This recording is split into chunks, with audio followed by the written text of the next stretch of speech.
Is on standby. Obviously, our city administrator Noah Schuckman is here, and then we also have Chief Tusken and Mayor Larson will be out in a second. So they will give you a recap on the events of last night, and we'll get started just in a second.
Ready?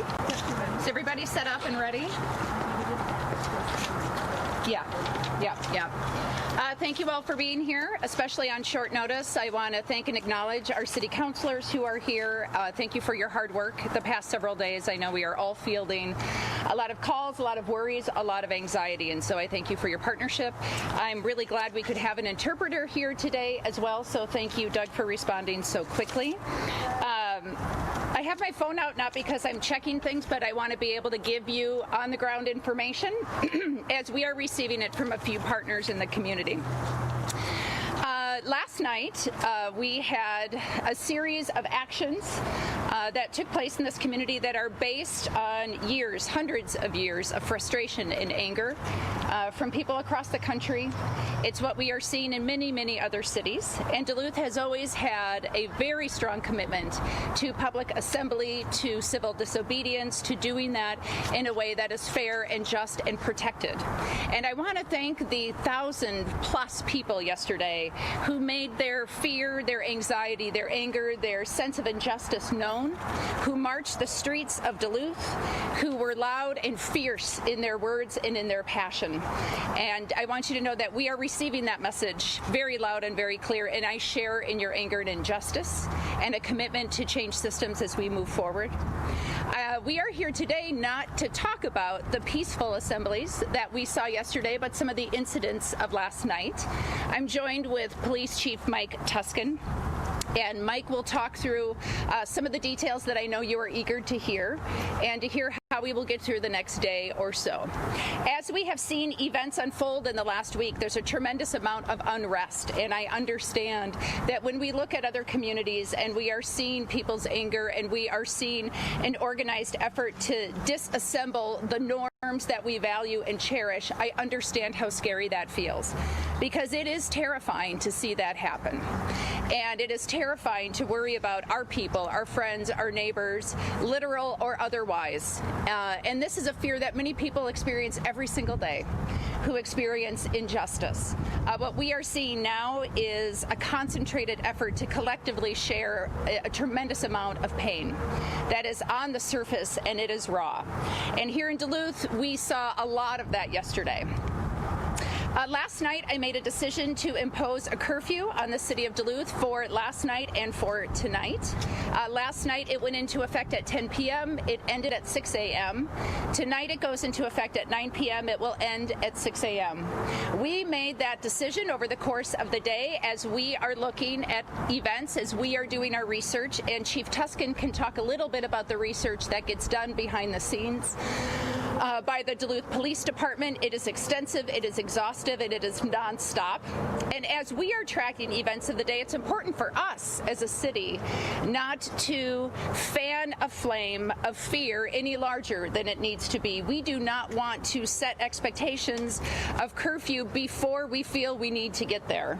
So we made the decision in the evening. We made it with intention, and I want to thank the thousands of people who honored curfew last night, the vast, overwhelming majority of this community who wants us to stay safe and wants our neighbors to be safe. We made that decision also with the intention looking at other communities, looking at a closure of the highway in the Twin Cities metro area and wanting to make our decision make it very difficult for people to quickly make a caravan up here.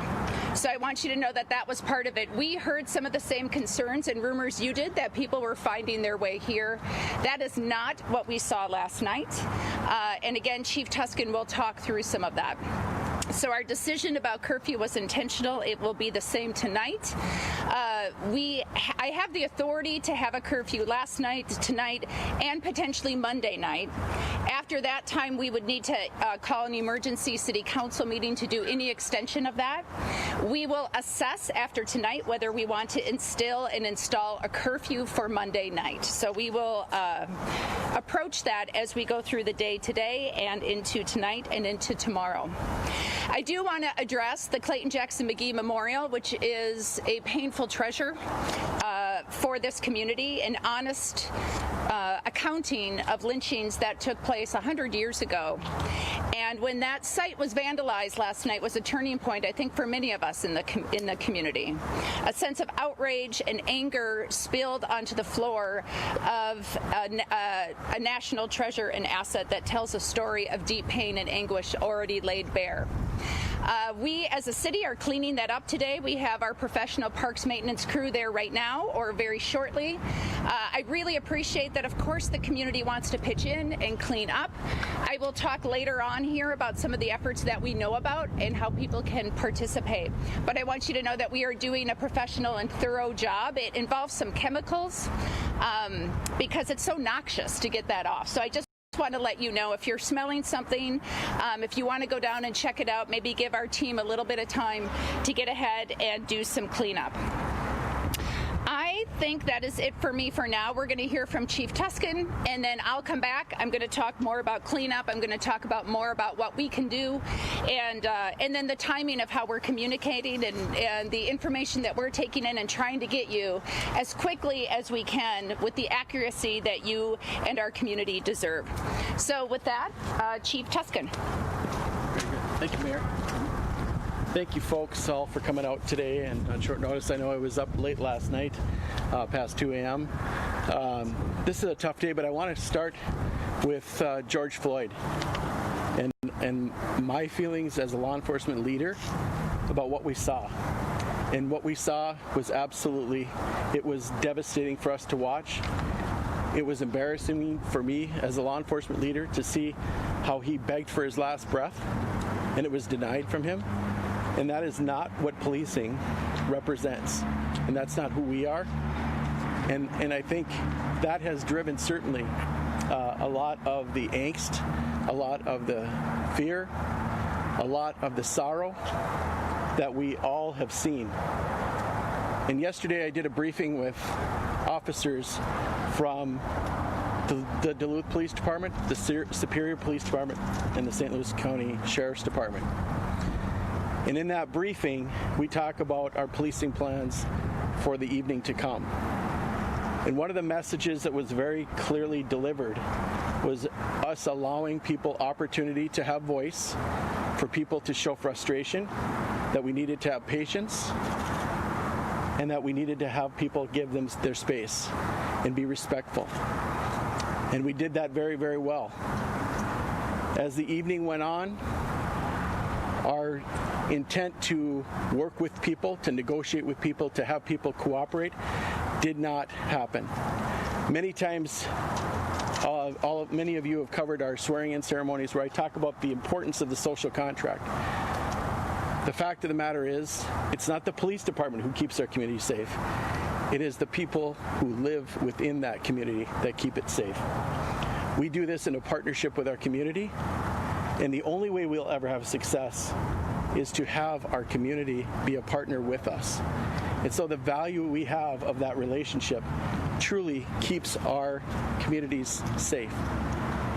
So as the events unfolded last night, things certainly, we always hope for the best, but we prepare for the worst. So just so everyone knows the complement of staff we had on, I want to thank Sheriff Littman for his resources that he shared with us, Chief Alexander from Spear PD. We had a complement of 101 officers. So just for reference, a typical shift for the Duluth Police Department is somewhere between 18 and 20. So we did have a tremendous amount of staff to respond, and yet at the same time, it was difficult for us to be able to be in many different locations at any one time. So the summary of the events that I would like to speak to is the procession of people who were giving voice, showing frustration, went from being on foot to in vehicles. And when they were in vehicles, it was much harder. We could cover much more ground quickly, and it would fracture our resources in multiple different locations. So if people and our citizens were frustrated with our response or the time or the delay of our response, it was truly due to resources. We wanted to have enough people present to be safe, and that safety is not only for us, but certainly for the people who we are intervening with. And so that was part of the response or what people saw. We had multiple incidents at multiple times. We had times when there were a critical mass of people all gathered together. Ultimately, that came to a head at the Quick Trip located at 27th Avenue West in Superior. We had an employee that was assaulted. We had officers assaulted. We had objects thrown at us, and ultimately gave dispersal orders, waited minutes, gave a second dispersal order. Ultimately, at that time, we deployed gas so that we could disperse the crowd. We just did not have voluntary compliance. So that was kind of how the night ended. We did go on 18 disturbance calls. Now, 18 disturbance calls doesn't sound like a lot in a department that gets 300 calls for service a day.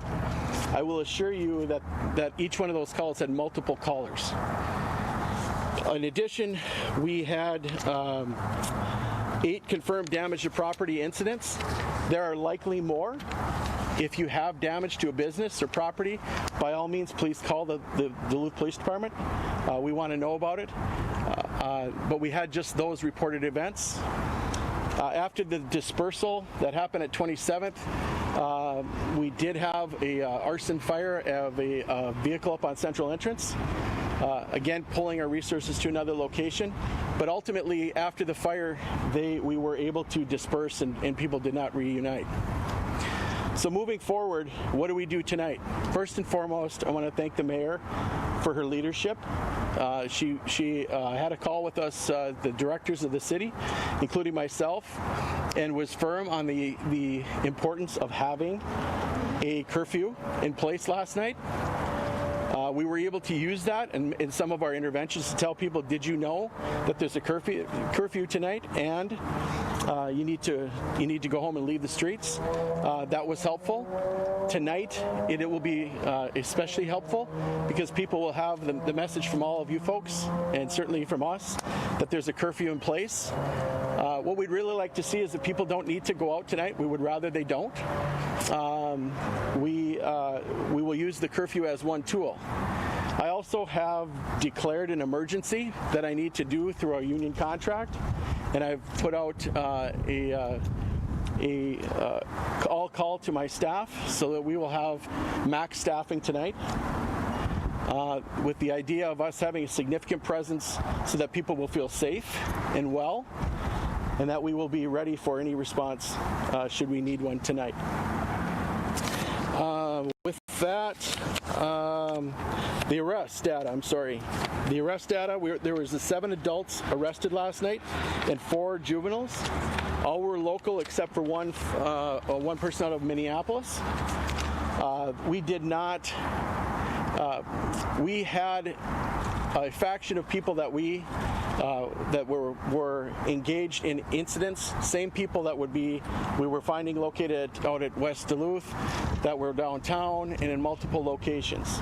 So it was the same number of people that were just caravanning and traveling, and again, that's what made it difficult for us to be able to corral and respond in a more timely manner. Tonight we'll have even more staffing on than we did. I've also requested the help from Chief Alexander again in Superior, and also from Sheriff Lippman. And so we will have a substantial police presence tonight to make sure that everyone is safe and well.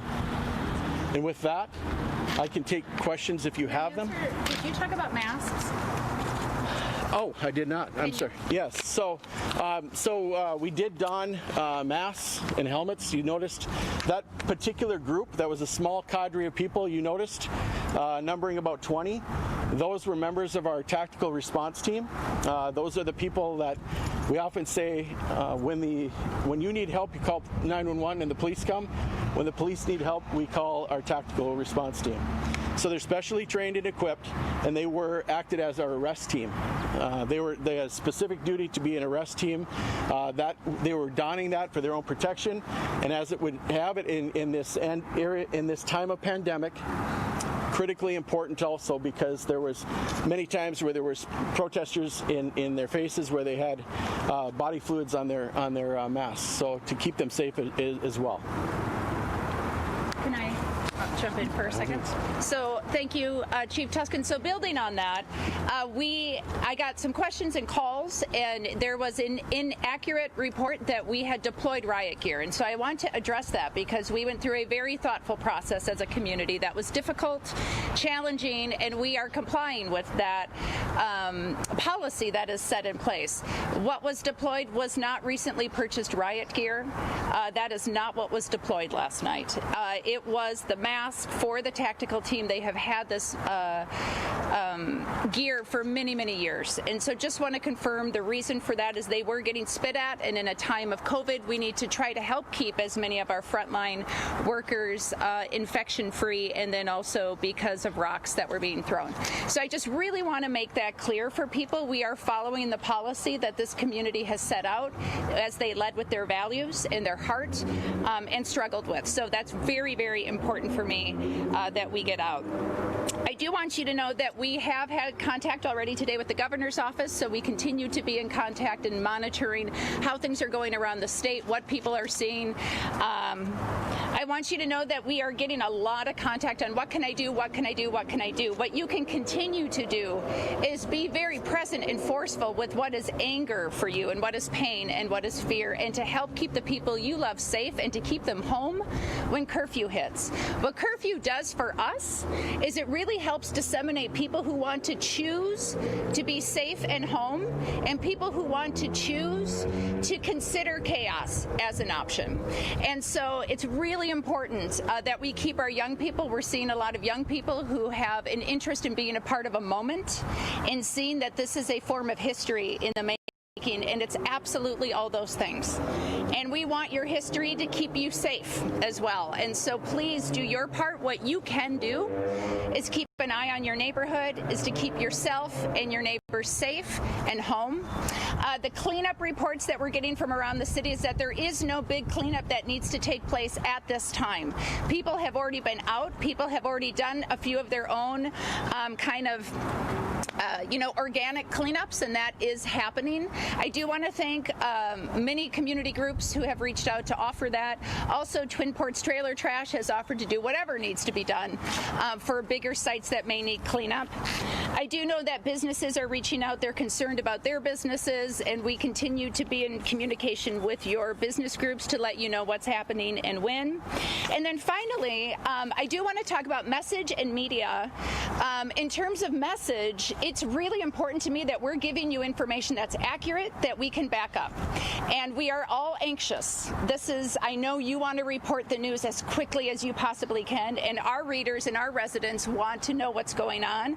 I am not moving on information until I know we have it right. I am not moving until I know that we can give you the arrest data that you're seeking and to know that we've double-checked it. So it's important to me that you know that we are trying to provide the information so that we don't have to go back and fact-check and double-check and correct. This is just not a time to get things wrong. Lastly, we have media who are, of course, are on site and documenting and being our eyes and ears, and that is important. We really value your First Amendment right and the freedom of the press, and I want you to know that it's really important if you can keep your credential on you, if you can show it somehow. Part of your job has been to really get into the experience of what's happening, and so to be able to quickly pull yourself out. Everyone's wearing masks, you're wearing a mask, and we want to make sure that you have your rights also adhered to. And so if there's a way that you can just very quickly pull up your credential or something so that police on site will know that that's what your role is at that moment, we want to protect that for you. I think that's it for me for now. Chief, do you have other things right now? Should we take questions, or do you have more? We should. Okay. Absolutely. So we'll take your questions. Can you see what the arrest was for? The summary of the arrest. Can you repeat the question so people at home can hear? So the question was, do I have a summary of arrests? I do, and if I could provide that just shortly after this, I'd appreciate it. We kind of put this together quickly. I knew it was important to get the arrest data, so you knew the names, or rather the numbers, and we will get you the data ASAP. So, yeah, good question. Thanks, John.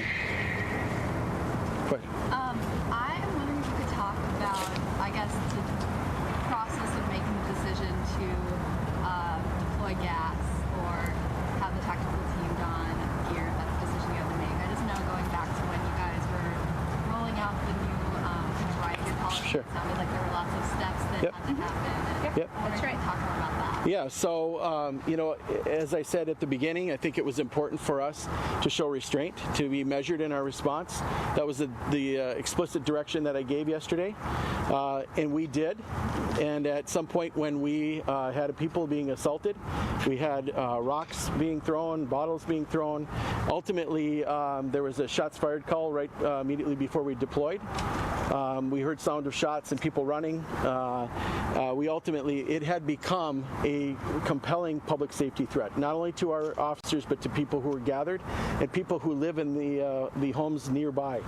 And so ultimately, that was the value decision at that point, that dispersal was absolutely imperative for us to maintain safety of everyone. And multiple warnings, public warnings. There's a disbursement order. For some of you that may have been there, you heard a disbursement order. We wait a period of time. We talk about what your avenues of departure were. We repeat that order. Again, telling people you need to leave. That's an unlawful assembly. Here's your avenues of departure. And ultimately, we had no compliance. And ultimately, it was at that point this decision was made to deploy gas to do disbursement. You didn't know at the time. Did you verify the shots fired, or maybe that have been something else? We were focused on this. We got the call that there were shots fired, and we heard shots. Officers confirmed that.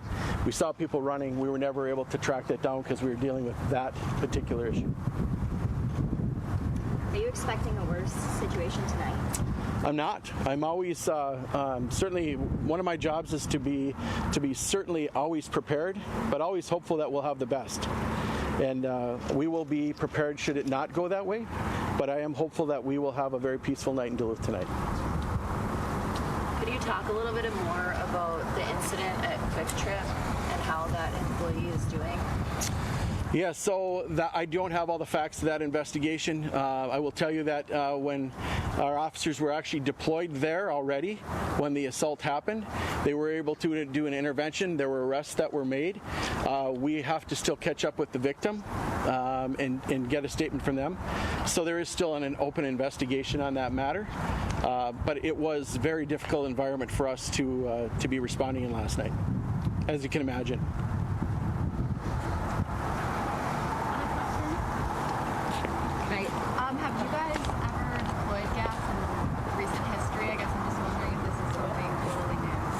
crowd dispersal.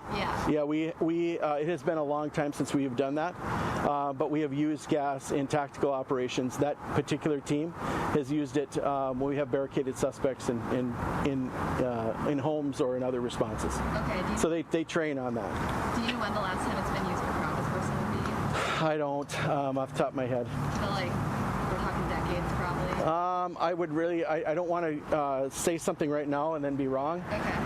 I've been on the police department for 28 years, but I really, whether it's sleep deprivation or I would just rather not say right now, because as soon as I find that there's been something recent, I don't look good. So I'll have to circle back to you on that. Quick question on the arson fire. You said there was one on Central Entrance. Yes. We also heard a report of one in Lincoln Park, an auto dealership. I don't know if that you guys heard that. Yeah, and I know what, maybe the fire chief Sean Creuset is here. He can maybe speak to that. Like I said, we're trying to compile data here today. Could you just please repeat the question? So Yeah, we also I've not heard of one in Central Entrance, but have heard one in Lincoln Park at a parking lot down in Lincoln Park. I don't know. So we've had some vehicle damage. I confirmed with our assistant chief that was on duty yesterday. We only had one actual fire last night, which was the vehicle fire on a lot up on Central Entrance. There was another report of a structure fire at an apartment building downtown. That was actually just smoke from an outside fire, recreational fire that was just up the hill from there. So the only actual fire response that we had a number, of course, of responses over the evening, but was that vehicle fire up on Central Entrance, and that was around 2 a.m. shortly after the gas dispersal. Other questions? Just want to acknowledge the city councilors that are here and thank them. We have Council President Gary Anderson, Council Vice President Renee Van Nett. We have city councilors Zach Filipovich, Derek Medved, Eric Forsman, Roz Randorf. And I think that may be it. Hard to recognize everyone with masks, but that being the end, we can thank you very much for being here. We will continue to provide updates when and if it feels like we have something collective that we need to say, and thank you. I really ask that this community continue to stay deeply engaged, very authentic, exactly who you are, and to do so safely and with respect for your neighbors who want us all to get through safely every single day. Thank you.